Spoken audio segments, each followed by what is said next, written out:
Welcome to Two Witness Teaching Program. Two Witness, a Bible teaching program to change and transform people. You shall know the truth, and the truth shall make you free. Let's dive into it.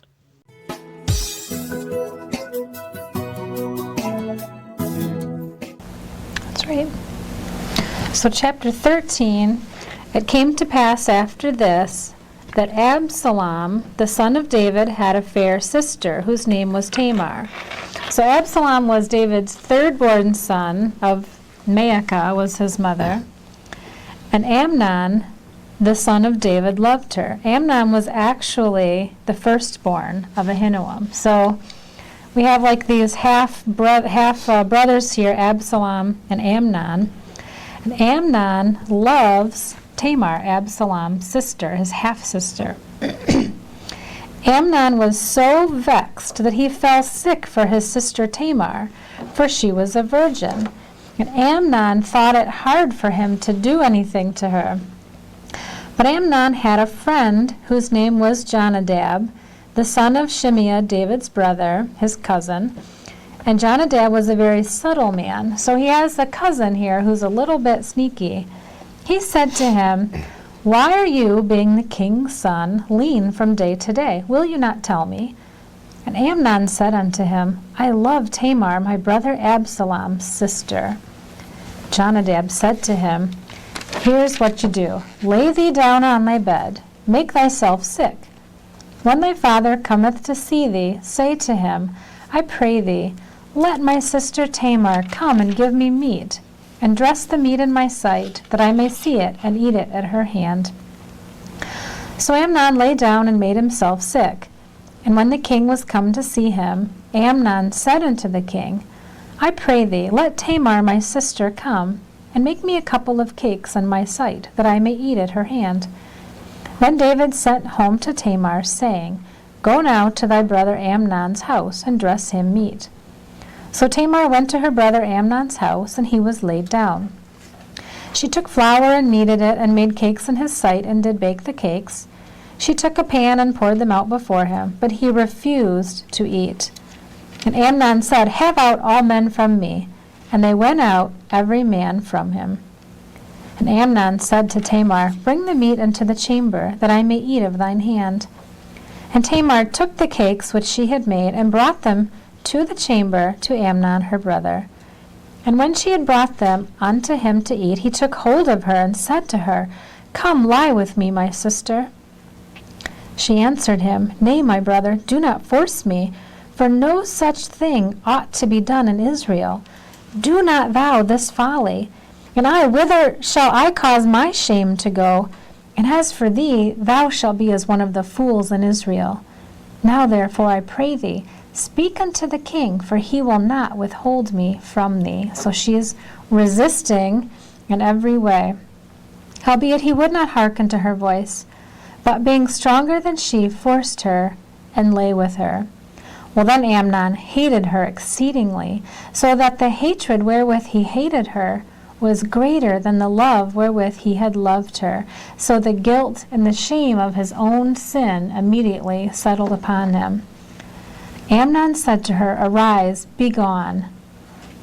She said to him, "There is no cause. This evil in sending me away is greater than the other that you did to me." But he would not hearken. He called his servant that ministered to him, and said, "Put now this woman out from me, and bolt the door after her." Now, if we think back to some of the laws regarding these situations, if a man forces a woman, he'd be obligated to marry her and take her to be his wife in one situation. And that's why she says, if you put me out, that's a greater shame than actually humbling me. You humble me, and then you don't even take me. You turn me out, and I'll just, maybe she could never even marry, I'm not sure. But he refused to do that. And also, there are laws about forcing a woman. If she cries out and resists and none comes to save her, that man would be punished.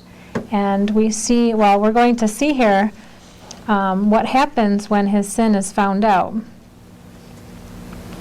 Verse 18, she had a garment of divers colors upon her, For with such robes were the king's daughters that were virgins apparelled. Then his servant brought her out, and bolted the door after her. Tamar put ashes on her head, and rent her garment of divers colors that was on her, and laid her hand on her head, and went on crying. Now her brother Absalom says to her, Has Amnon thy brother been with thee? But hold now thy peace, my sister. He is thy brother. Regard not this thing. So Absalom downplays it. So Tamar remained desolate in her brother Absalom's house. When King David heard of all these things, he was very wroth. Absalom spake unto his brother Amnon, neither good nor bad. Absalom hated Amnon because he forced his sister Tamar. All the laws that God had given to protect women, to protect the victim, none of them were heeded here, and none were used to protect her or vindicate her. So here's what Absalom does. It says he hates Amnon because he had forced his sister.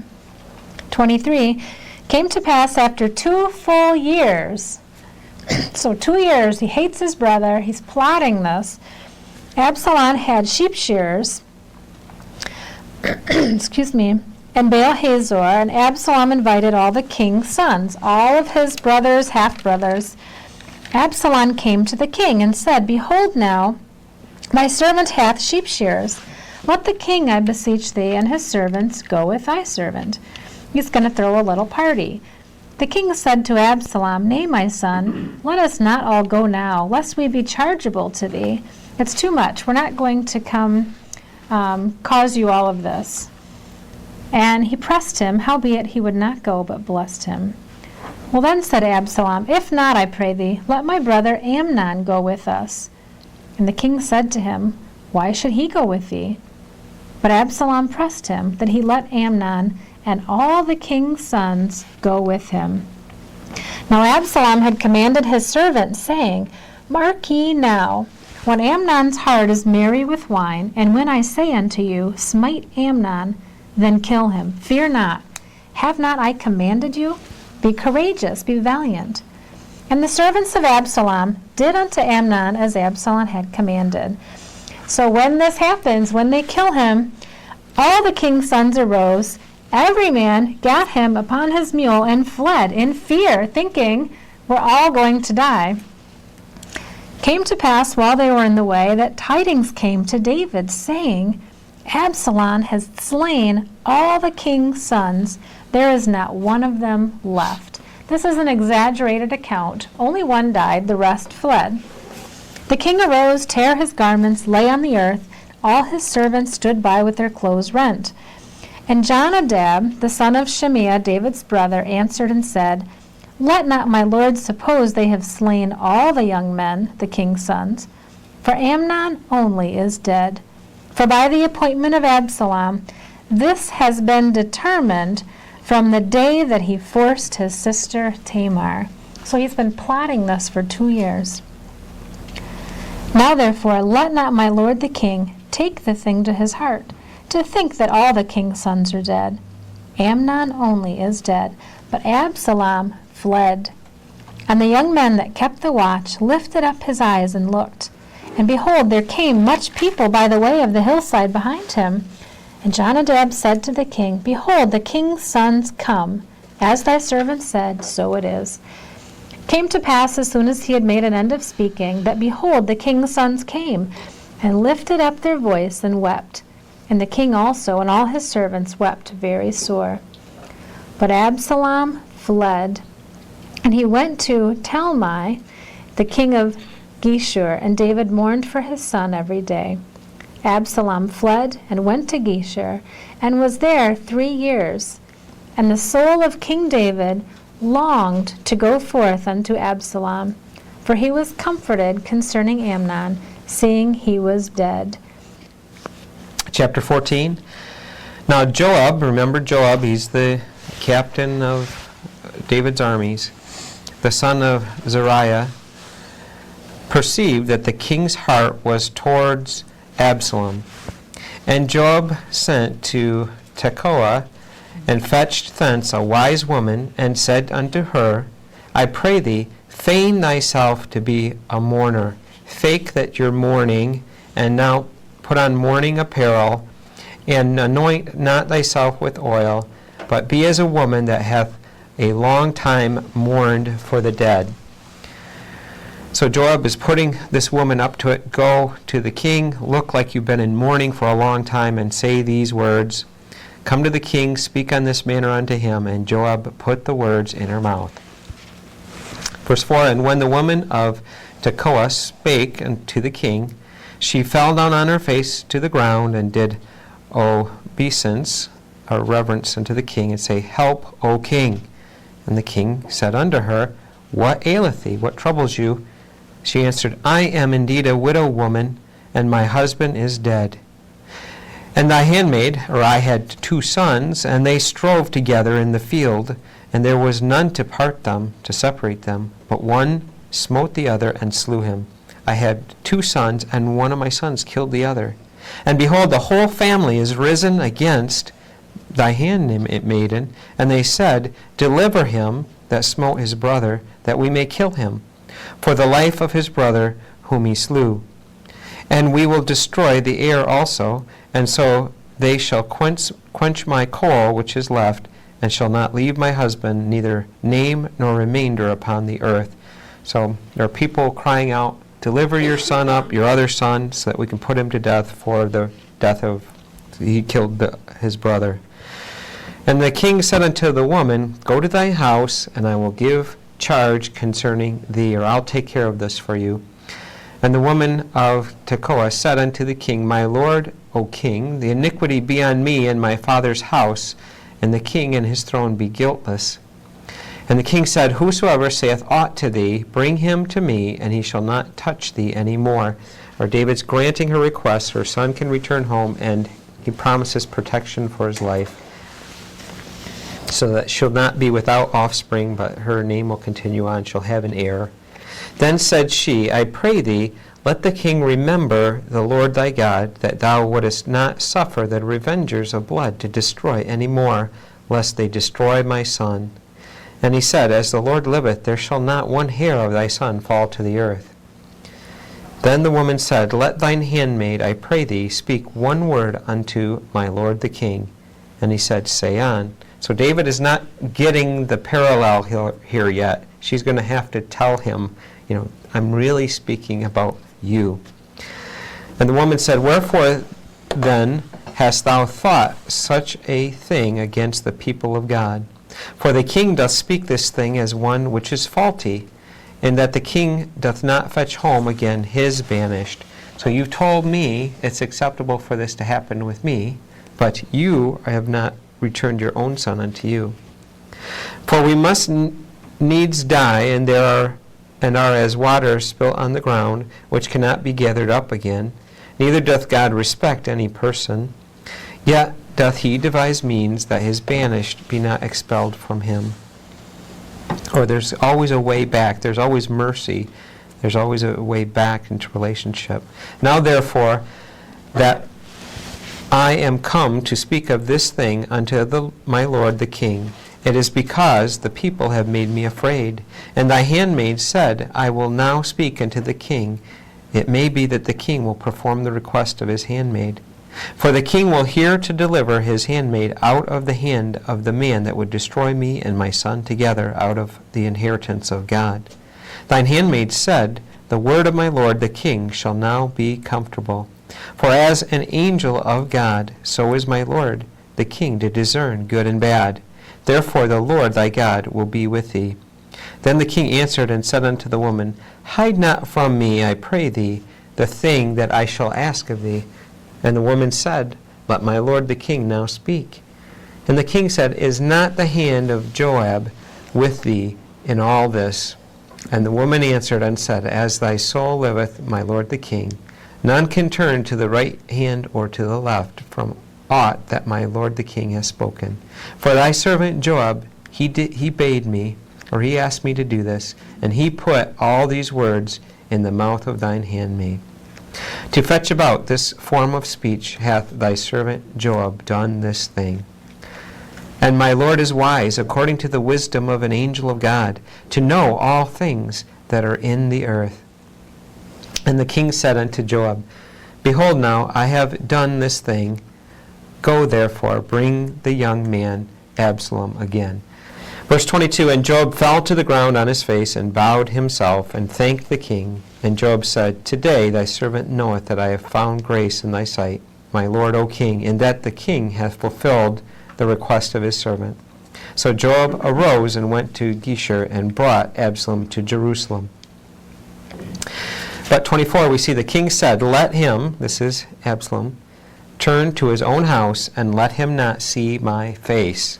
So Absalom returned to his own house, and saw not the king's face. Verse 25, But in all Israel there was none to be so much praised as Absalom for his beauty. From the sole of his foot even to the crown of his head, there was no blemish in him. So he must have been a very handsome man. And when he polled his head, and polled here means shaved, when he cut his hair, and it was at every year's end that he pulled it or shaved it, so he had his hair cut once a year. Because the hair was heavy on him, therefore he pulled it or shaved it. He weighed the hair of his head at 200 shekels after the king's weight. 27, And unto Absalom there were born 3 sons and 1 daughter, whose name was Tamar. And remember, this is the name of his half-sister, so he named it one daughter after her. She was a woman of fair countenance. So Absalom dwelt 2 full years in Jerusalem, and saw not the king's face. So now we go 2 more years. He's living in Jerusalem, hasn't seen the king won't see him. Therefore Absalom sent for Joab to have sent him to the king. So Absalom wants Joab to come to him with a message to the king. But he would not come to him. Joab wouldn't come see Absalom. And when he sent again the second time for Joab to come, he would not come. Therefore he said unto his servants, See, Joab's field is near mine. I got it away that he'll come talk to me. And he hath barley there in that field. Go and set it on fire. And Absalom's servants set the field on fire. Then Joab arose, and he came to Absalom unto his house. And he said unto him, Wherefore has thy servant set my field on fire? And Absalom answered Joab, Behold, I sent unto thee, saying, Come hither, that I may send thee to the king, to say, Wherefore am I come from Geshur? It had been good for me to have been there still. Now therefore let me see the king's face, and if there be any iniquity or sin in me, let him kill me. If he thinks there's anything I'm traitorous to him, or I'm not acceptable for him, let him put me to death then. But I want to see the king again. So Joab came to the king and told him, and when he had called for Absalom, he came to the king and bowed himself on his face to the ground before the king, David, and the king kissed Absalom. Okay, in chapter 15, verse 1, Absalom prepared him chariots and horses and 50 men to run before him. So he's going to start exalting himself in the eyes of the people. Absalom rose up early. He stood beside the way of the gate. And it was so that when any man had a controversy came to the king for judgment, Absalom called to him and said, Of what city art thou? And he said, Thy servant is of one of the tribes of Israel. Absalom said, See, thy matters are good and right. There is no man deputed of the king to hear thee. Absalom said moreover, Oh, that I were made judge in the land, that every man which had any suit or cause might come to me, and I would do him justice. It was so, when any man came near to him to do him obeisance, he put forth his hand and took him and kissed him, so winning over the hearts of the people. On this manner did Absalom to all Israel that came to the king for judgment. So Absalom stole the hearts of the men of Israel. So in verse 7, it came to pass after 40 years that Absalom said to the king, I pray thee, let me go and pay my vow, which I have vowed unto the Lord in Hebron. For thy servant vowed a vow while I abode at Geshur in Syria, saying, If the Lord shall bring me again indeed to Jerusalem, then will I serve the Lord. And the king said to him, Go in peace. So he arose and went to Hebron. Verse 10, But Absalom sent spies throughout all the tribes of Israel, saying, As soon as you hear the sound of the trumpet, then ye shall say, Absalom reigns in Hebron. If he's reigning, that means he's on a throne. And with Absalom went 200 men out of Jerusalem that were called. They went in their simplicity. They knew not anything. Absalom sent for Ahithophel, David's counselor, even from his city, even from Gilo, while he offered sacrifices, and the conspiracy was strong, for the people increased continually with Absalom. Verse 13, there came a messenger to David, saying, The hearts of the men of Israel are after Absalom. David said to his servants that were with him at Jerusalem, Arise, let us flee. We shall not else escape from Absalom. Make speed to depart, lest he overtake us suddenly, and bring evil upon us, and smite the city with the edge of the sword. 15, the king's servant said to the king, Behold, thy servants are ready to do whatsoever my lord the king shall appoint. The king went forth, all his household after him. The king left 10 women which were concubines to keep the house. The king went forth, and all the people after him, and tarried in a place that was far off. All his servants passed on beside him, and the Kerethites and the Pelethites and the Gittites, 600 men, came after him from Gath, passed on before the king. Verse 19, Then said the king to Ittai the Gittite, Wherefore goest thou also with us? Why are you with us? Return to thy place, and abide with the king. For thou art a stranger, and also an exile. 20, Whereas you came but yesterday, should I this day make thee go up and down with us? Seeing I go whither I may, return thou, take back thy brethren. Mercy and truth be with thee. And Ittai answered the king and said, As the Lord lives, and as my lord the king liveth, surely in what place my lord the king shall be, whether in death or life, even there also will my servant be. So here we have someone proclaiming loyalty to David. David says, Go and pass over. 23, All the country wept with a loud voice, and all the people passed over. The king himself passed over the brook Kidron, and all the people passed over toward the way of the wilderness. Now we see the priests tried to come with them. Zadok and all the Levites, Abiathar, they bring the Ark of the Covenant, they come out of the city. And David can't accept this. Verse 25, the king says to Zadok, Carry back the ark of God into the city. Take it back. If I shall find favor in the eyes of the Lord, he will bring me again and show me both it and his habitation. But if he say thus, I have no delight in thee, behold, here am I. Let him do to me as seems good to him. Now, 27, the king says to Zadok the priest, and his sons, Ahimaaz and Abiathar, he says, You go back into the city. It's important because at least I know you will bring me word. You will keep me informed of what's happening. He says, I will tarry in the plain of the wilderness until there come word from you to certify me. So they go back with the ark and stay in Jerusalem. Verse 30, David went up by the ascent of Mount Olivet and wept as he went up. He had his head covered, he went barefoot, and all the people that was with him covered every man his head, and they went up, weeping as they went. And one told David, saying, Ahithophel is among the conspirators with Absalom. Now David said, O Lord, I pray thee, turn the counsel of Ahithophel into foolishness. 32, it came to pass when David was come to the top of the mount where he worshipped God, behold, Hushai the Archite came to meet him with his coat rent and earth upon his head, a sign of mourning. Unto whom David said, If you pass on with me, then thou shalt be a burden to me.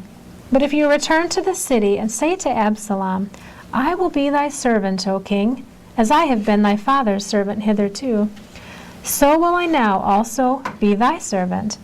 Then may thou for me defeat the counsel of Ahithophel. Verse 35, And hast thou not there with thee Zadok and Abiathar the priests? Therefore it shall be that what things soever you shall hear out of the king's house, tell it to Zadok and Abiathar the priest. They have with them their 2 sons, Ahimaaz and Jonathan, and by them you shall send to me everything that you can hear. So Hushai, David's friend, came to the city, and Absalom came to Jerusalem. In chapter 16, when David was a little past the top of the hill, behold, Ziba, the servant of Mephibosheth, met him with a couple of asses saddled, and upon them 200 loaves of bread, 100 bunches of raisins, 100 of summer fruits, and a bottle of wine. And the king said to this servant, Ziba, What meanest thou by these? And Ziba said, The asses be for the king's household to ride on, and the bread and summer fruit for the young men to eat, and the wine that such as be faint in the wilderness may drink. And the king said, And where is thy master's son, or where's Jonathan's son, or Saul's son, grandson, Mephibosheth? Okay. And Ziba said unto the king, Behold, he abideth at Jerusalem. For he said, Today shall the house of Israel restore me to the kingdom of my father. So his hope is, as David and his son are fighting, that he'll take back the throne. Not a very good way to repay David for his kindness, but one of his servants said, I won't be a party to that. I'm with David. He goes out to David and brings him all of these provisions. So then this is what happens to the servant. Then said the king to Ziba, Behold, thine are all that pertained unto Mephibosheth. So he gave him everything that belonged to him before. The servant will take all that belongs to him. It's yours. And Ziba said, I humbly beseech thee that I may find grace in thy sight, my lord, O king. So that's what happens with all the possessions of Mephibosheth. Now, verse 5, when the king David came to Bahurim, behold, thence came out a man of the family of the house of Saul, whose name was Shimei, the son of Gera. He came forth and cursed still as he came.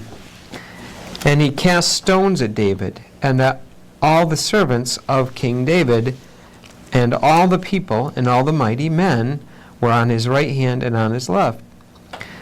And thus said Shimei when he cursed, Come out, thou bloody man, thou man of Belial, and we know that to mean wickedness. The Lord hath returned upon you all the blood of the house of Saul, in whose stead thou hast reigned. And the Lord hath delivered the kingdom into the hand of Absalom thy son, and behold, thou art taken in thy mischief, or your own sins, because you're a bloody man. Then said Abishai the son of Zeruiah unto the king, Why should this dead dog curse my lord the king? Let me go over, I pray thee, and take off his head. And the king said, What have I to do with you, you sons of Zeruiah? So let him curse, because the Lord has said unto him, Curse David. Who shall then say, Wherefore, sir, why have you done so? Why have you cursed me? And David said to Abishai and to all his servants, Behold, my son, which came forth of my bowels, seeks my life. This is the situation, it's true. How much more may this Benjamite do it? Let him alone, let him curse, for the Lord hath bidden him. 12, it may be that the Lord will look on my affliction, and that the Lord will requite me this good for his cursing this day. If I suffer this, then maybe God will look upon me favorably for suffering this. 13, and as David and his men went by the way, Shimei went along on the hillside against them, and cursed as he went, and threw stones at him, and cast dust. And that's putting up with quite a bit there, but he did. And the king and all the people that were with him came weary and refreshed themselves there. And Absalom and all the people the men of Israel came to Jerusalem, and Ahithophel with him. And that was the counselor that David used to have, but now is turned to be with Absalom. And it came to pass, when Hushai the Archite, David's friend, was come to Absalom, that Hushai said unto Absalom, God save the king, God save the king. And Absalom said to Hushai, Is this thy kindness to thy friend? Why wentest thou not with thy friend? He's asking them, whose side are you on? Are you with David, or are you with me? And Hushai said unto Absalom, Nay, but whom the Lord and this people and all the men of Israel, his will I be, and with him will I abide. And again, whom should I serve? Should I not serve in the presence of his son? As I have served in thy father's presence, so will I be in thy presence. So then said Absalom to Ahithophel, Give counsel among you what we shall do. And this is the counselor, the wise man that David used to rely upon.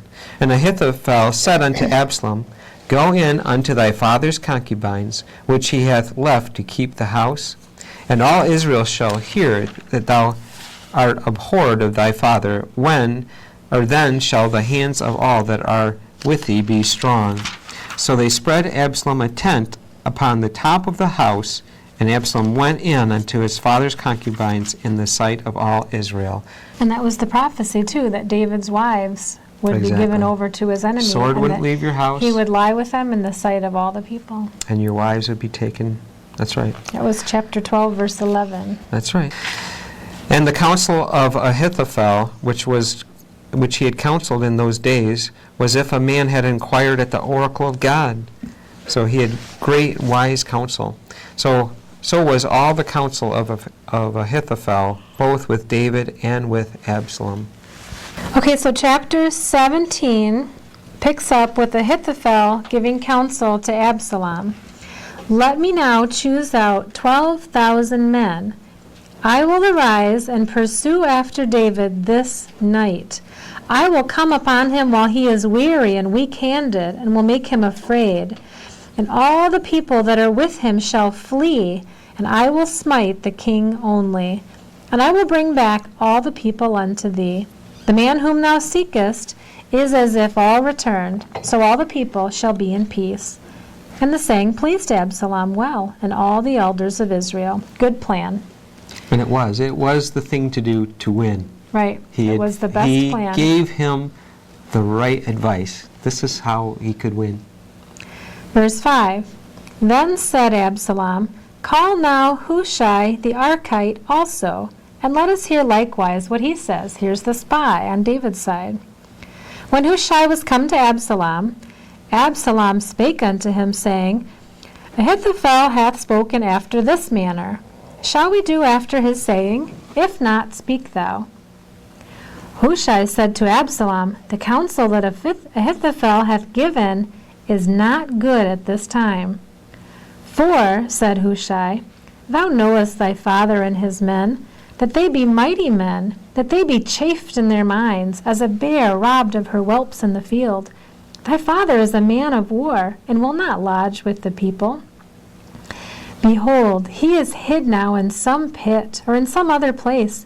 It will come to pass, when some of them be overthrown at the first, that whosoever hears it will say, There is a slaughter among the people that follow Absalom.